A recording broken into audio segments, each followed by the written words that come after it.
मेरे प्यारे भारत के मूल निवासियों, बाबा साहब डॉक्टर भीमराव अंबेडकर जी की सोच की दुनिया में आपका बहुत बहुत स्वागत है। अंतिम प्रश्न है कि शूद्रों का पतन कैसे हुआ।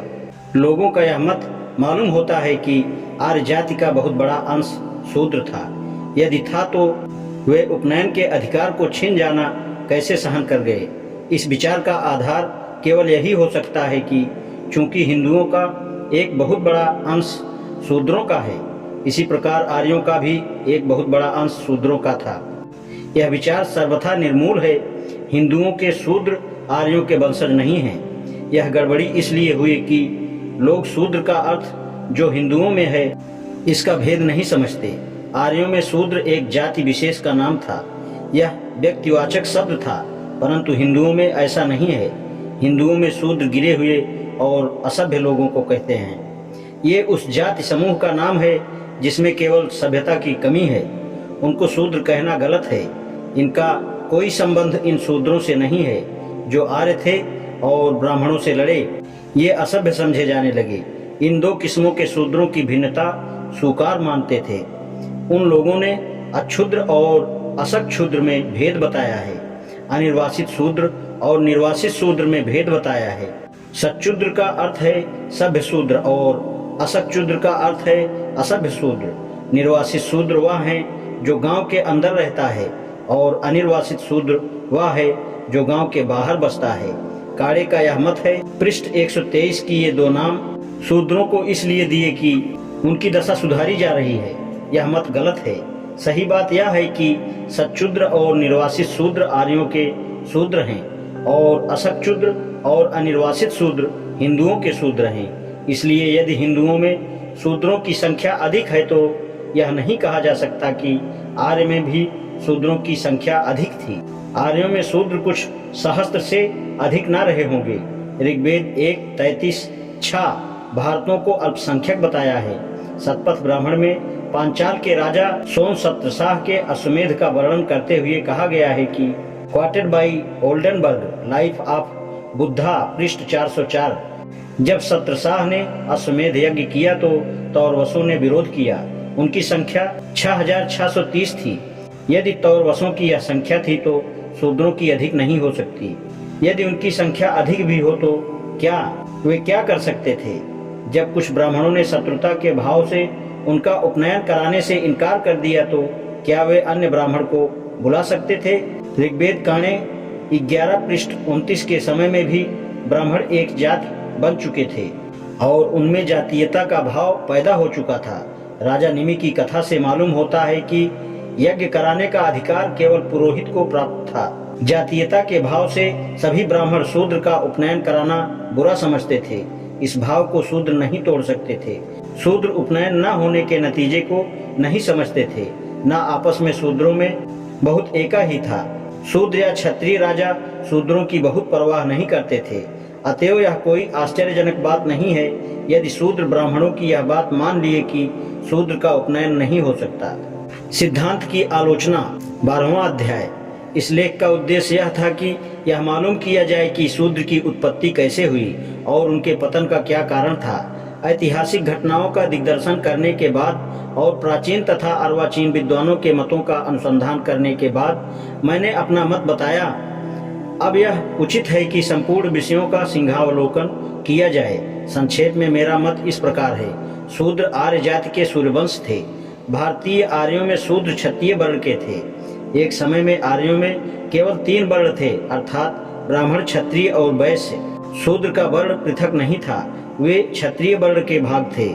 शूद्र राजाओं में और ब्राह्मणों में बराबर झगड़ा रहा, जिसके कारण ब्राह्मणों पर बहुत अत्याचार हुआ। शूद्रों के अत्याचार के कारण ब्राह्मण लोग उनसे घृणा करने लगे और उनका उपनयन कराना बंद कर दिया। उपनयन न होने के कारण शूद्रों का पतन हुआ।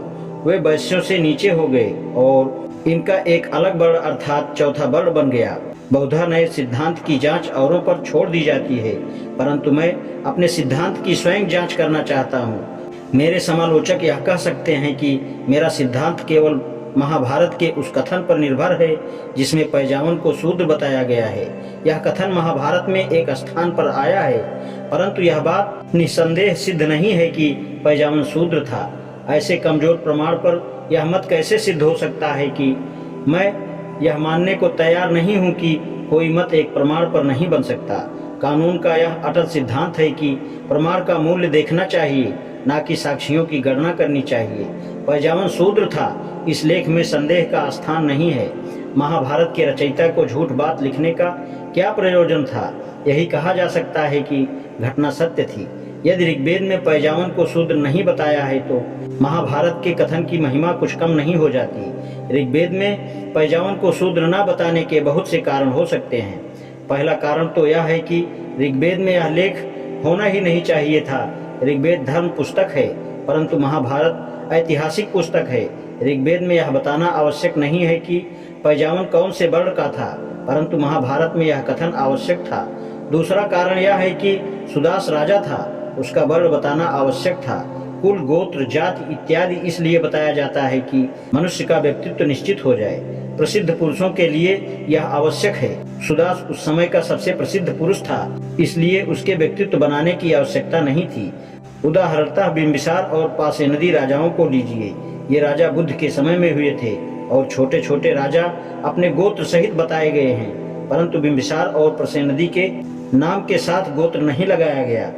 प्रोफेसर अल्डनबर्ग बुद्धचरित पृष्ठ 414 में इसका कारण यह बताया है कि ये दोनों राजा अति प्रसिद्ध थे। परंतु यह कहना गलत है कि मेरा सिद्धांत एक ही प्रमाण पर बना है। महाभारत में तो सुदास और पैजावन को तो शूद्र बताया ही है। सतपथ और तैत्तिरीय ब्राह्मण में केवल 3 वर्ण बताए गए हैं। शूद्रों का कोई अलग वर्ण नहीं था, यह दूसरा प्रमाण है। तीसरा प्रमाण यह है कि बहुत से राजा शूद्र थे। चौथा प्रमाण यह है कि पहले शूद्रों का उपनयन होता था।